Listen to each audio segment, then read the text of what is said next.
N चुनाव के बीच में जो ये चाबहार पोर्ट डील नाम का सरदर्द इंडी ब्लॉक के ऊपर पड़ा है, उसको देखकर एक बात तो तय है कि चुनाव में थोड़ी बहुत सरगर्मी तो बढ़नी ही थी।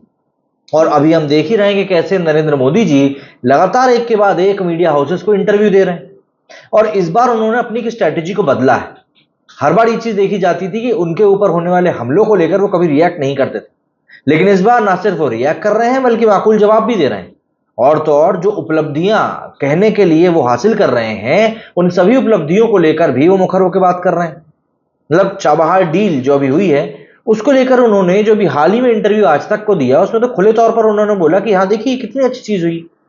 जाहिर सी बात है, अब इन सभी चीजों का इस्तेमाल चुनाव में भी होगा।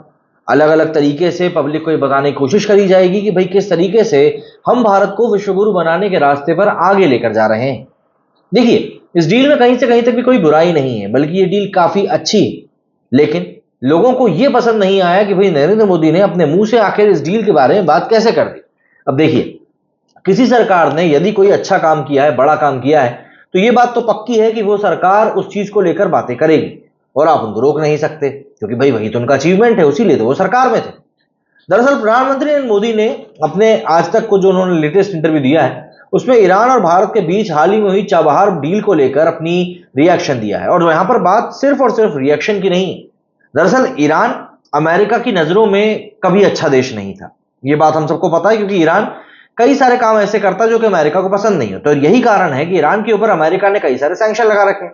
बट इसके बावजूद भी 2018 में ट्रंप सरकार ने ईरान के साथ डील को लेकर भारत को थोड़े बहुत रिलैक्सेशन दे दिए थे। हालांकि अभी जब ये डील की पूरी डिटेल निकलकर सामने है, तब अमेरिका कहना था कि ये सारी चीजें सिर्फ 2018 तक के लिए थी, अभी के लिए वो नहीं है। बट उसके बावजूद भी भारत अगर ईरान के साथ में ये डील कर रहा है, वो भी तब जब ईरान लड़ाई के बीच में है, तो ये अपने आप में भारत की ताकत दिखाता है कि भारत किस तरीके से अपने लिए सही डिसीजन लेने के लिए किसी और देश की नीयत के ऊपर डिपेंडेंट नहीं रहता है। दरअसल प्रधानमंत्री मोदी ने चाबहार समझौते को लेकर भारत की इकोनॉमी के लिए एक बहुत बड़ा समझौता बताया। साथ ही चाबहार समझौते पर अमेरिका की जो वार्निंग थी, उस पर भी पीएम मोदी ने दो टूक जवाब दिया। उन्होंने अमेरिका का नाम तो नहीं लिया, लेकिन उन्होंने कहा कि भारत कोई भी फैसला अपने लिए करेगा तो किसी तीसरे के आधार पर तो नहीं करेगा।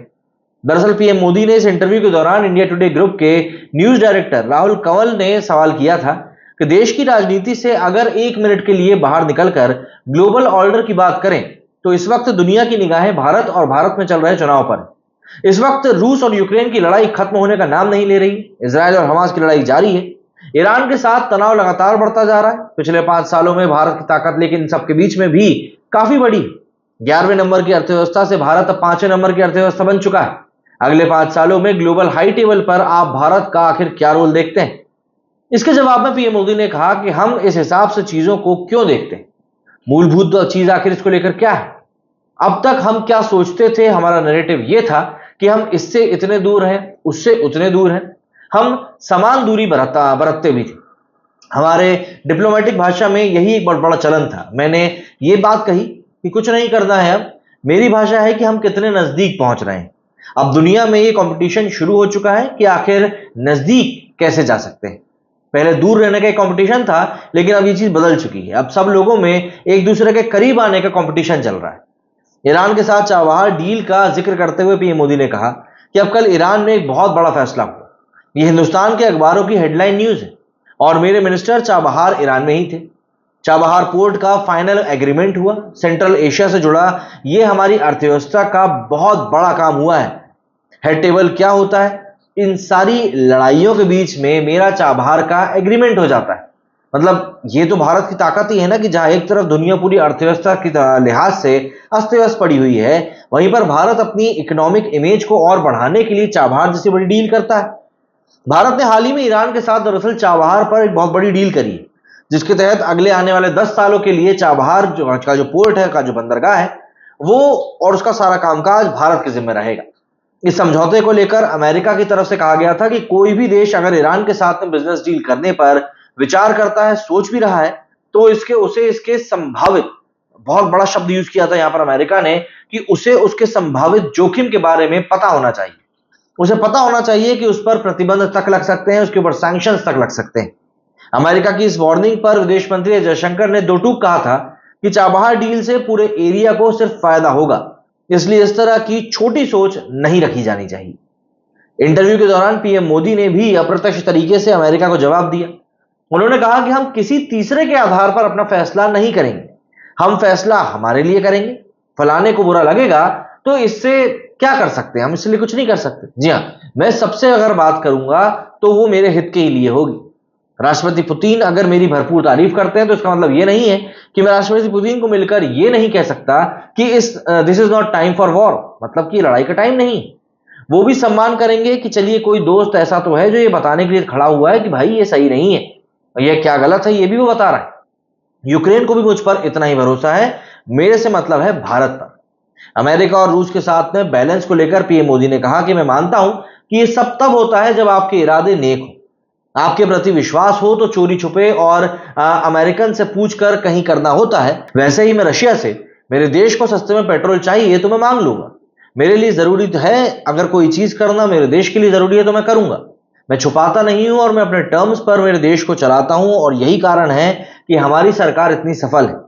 देखिए, अमेरिका को लेकर ये चाबहार डील को जो भी कुछ बातें चल रही हैं, इन सब बातों के बीच में पीएम मोदी का जो ये बयान निकलकर सामने आया, ये वाकई में काफी ज्यादा इंपॉर्टेंट है। क्योंकि अमेरिका की जो इमेज रही है लंबे टाइम से, वो एक ऐसी इमेज रही है जहां पर अमेरिका ने अपने साथ के देशों को या ऐसे देशों को जो उसके साथ खड़े होने की बात करते हैं, उनको समय समय पर इन्होंने सिर्फ और सिर्फ दबाया है। मतलब कि हम आपका साथ देंगे, अमेरिका कहता था कि भैया हम भारत का पूरा साथ देंगे, लेकिन तब तक ही जब तक कि भारत हमारे तरीके से चल रहा है, हमारे इशारे पे चल रहा है और जो हम कह रहे हैं वो वैसा ही कर रहा है। मतलब कि एक समय ऐसा था कि अगर अमेरिका भारत को कह दे कि भैया रूस से तुम तेल नहीं ले सकते तो भारत नहीं ले सकता। अगर अमेरिका भारत से कह दे कि तुम ईरान से नहीं ले सकते तो भारत नहीं ले सकता, और फिर चाहे कितना ही महंगा पड़े उसको दूसरी जगह से तेल लेना पड़ेगा। लेकिन पिछले कुछ समय में जो हालात बदले हैं, उसमें सबसे बड़ा एग्जाम्पल रशिया से तेल खरीदने का ही था।